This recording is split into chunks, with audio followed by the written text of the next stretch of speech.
Hey, my Legion, how y'all doing today? I'm here today to review a movie called Funhouse Massacre, starring Robert Englund.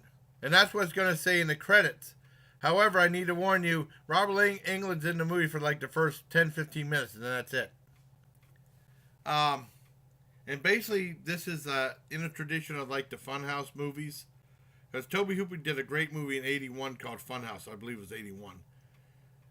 And I remember they did a documentary about people who did like backyard funhouse around Halloween for the community and stuff like that, called American Haunts or something like that. I can't remember the name of it. It's a document. I think I reviewed it. It's a great film. And then they did. Well, before that, I know they did a movie called Dark Ride, which is kind of similar to the Funhouse because people said this movie is not the Funhouse, it's Dark Ride, and it's like this is like the Funhouse, kind of, except with crappy lone character and really bad special effect at the end, horrible. And this is kind of like that. And basically revolves around this girl, reporter, goes to this asylum, a forgotten asylum, that Robert Englund is the warden of, and it houses like these crazy serial killers that they said these aren't like the traditional ones you know about. These are the ones they talk about as campfire tales to scare people. And they're the worst of the worst. And then eventually, and then they escape. And then there's a fun house coming Halloween. There's like this fair or something like this. And there's this fun house called Land of Illusion or something like that. And they said it's like there's controversy surrounding it because it revolves around the urban legend of these killers. And it's somewhat like a low budget rent version of the House of Shock, which I found out about a long time ago.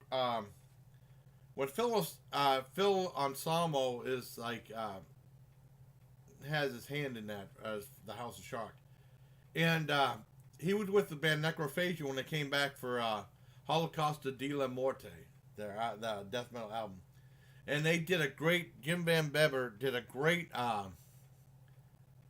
video compilation. I think of home videos I remember getting on VHS. This is back before DVDs came out.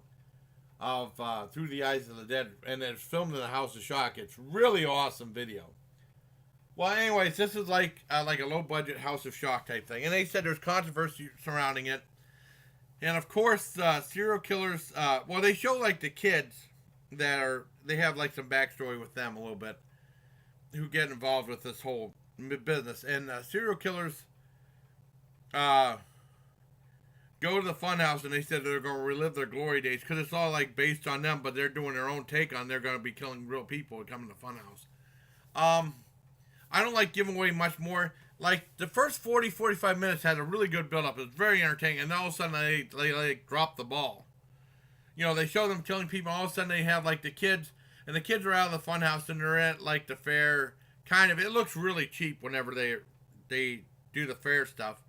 You know, like playing games or like make out in the bathroom or something like that. They still have a little bit of run-ins with serial killers, but it's like they completely screwed up their own movie. And then like 25 minutes later, half hour later, it gets good again, and then it starts to develop a sense of humor, kind of. Clint Howard's in it as a taxidermist killer guy. The guy who played Malachi in it. One guy who was in that show, Dear John, is in it. He's really good in it. I was surprised to see him in like a gory horror film type thing. Aside from them dropping the ball, I mean, they really screwed it up. It's like, what movie am I watching now? They forgot about the killers, well, a little bit, and they were focusing more on the kids again. It was really strange, and then they got back to stuff inside the funhouse, but never quite fully recovered it. It tried to develop a sense of humor. You know, I mean, I still enjoyed it. I think most people will, but I think they just did that extra stuff to expand the running time to an hour and a half. If they would have shaved off maybe 15 minutes and tightened it up a little bit, could have been, or maybe 10 minutes and made an 80-minute movie. I think it would have been better.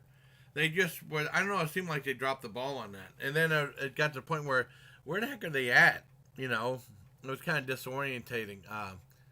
But I mean, it's aside from that, it's very entertaining. I make sure to stay through the credits because they're doing another thing where they have like 2 extra scenes. I think most people really enjoy this film because they dropped the ball on it. I'm gonna have to give it a 7.5 out of 10. I was disappointed that they did that because they had a really good build up, and then they kind of like said, "Well, let's show the kids and stuff like that," you know. But it did recover towards the last half hour or so. So I did enjoy the film, but it's not a perfect film by any means. It'd be nice if they spent a little more money. But like I said, they're probably going to say starring Robert Englund. He's only in it for the first 10, 15 minutes. And he's very good. Very, very good in it. Like, he's always good in those movies. Everyone was good in the movie. I just wish they would have tightened it up a little bit. 7.5 out of 10. I enjoyed the film. I think you will too. And I got my Take Care of My Legion t-shirt on available through Me and B Design. I'll put the link in the description for that. And I hope you like this video review. And until next time, bye, please. Take care of my Legion.